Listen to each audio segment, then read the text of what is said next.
All right, this is one we really want to look at. Using a diagram, analyze the impact of trade unions under a system of collective bargaining.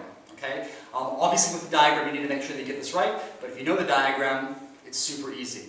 The mark scheme says that there are 3 marks for the correctly drawn and labeled diagram, and then up to a further, so that should say 2 marks for analysis of the impact.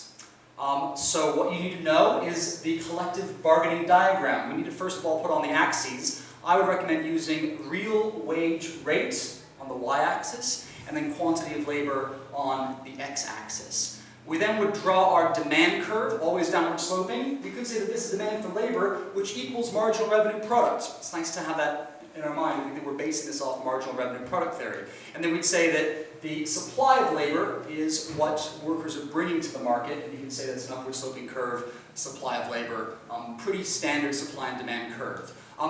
As with the normal supply and demand, we have a market equilibrium where they cross. This is the clearing price. So this is the quantity or the employment of labor if you just allow the market to clear, if you allow supply to equal demand. And this is the wage rate that you get if you have that market clearing. Now, what collective bargaining will do is the trade union will threaten to strike, or threaten collective action, and that will tend to drive up the wage that those workers achieve, and that's the goal of the union.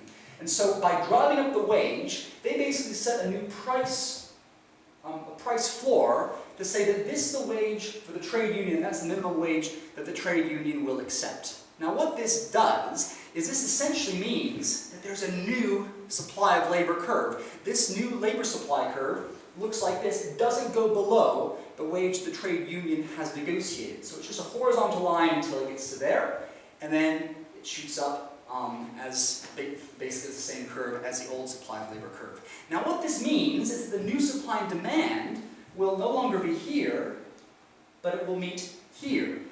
Workers earn a higher wage under the trade union with collective bargaining, but fewer workers are working.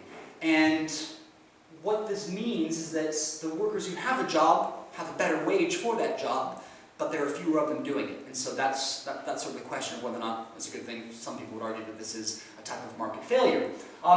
The way that we would get these marks on this exam is to say that for the correct diagram, if you get the axes right, that's 1 mark. Supply and demand correct is another mark, 2 very easy marks. And then the third one is to say that the new supply curve at a wage above the wage clearing price. That's where most people need a bit of help there, just to be able to know that that's the new supply diagram.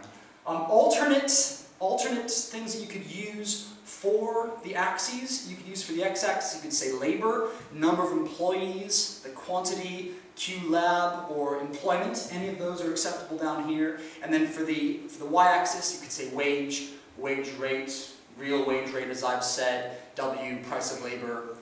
Now be careful with this, because if the axes are incorrect, you get nothing for the diagram. So you really want to make sure that you know that diagram starting with the axes. For the explanation, the 2 marks for the explanation, you just want to be able to say that the trade union would use its control over labor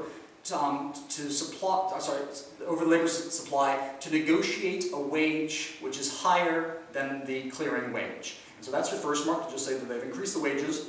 And what this means is that less labor is therefore employed. The new equilibrium means that there's an increase in wage and therefore a decrease in employment.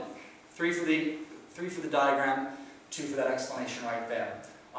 Note that they do not accept a simple supply curve shift, a leftward shift of the supply curve that is not acceptable. You would not get any marks for doing that in the exam.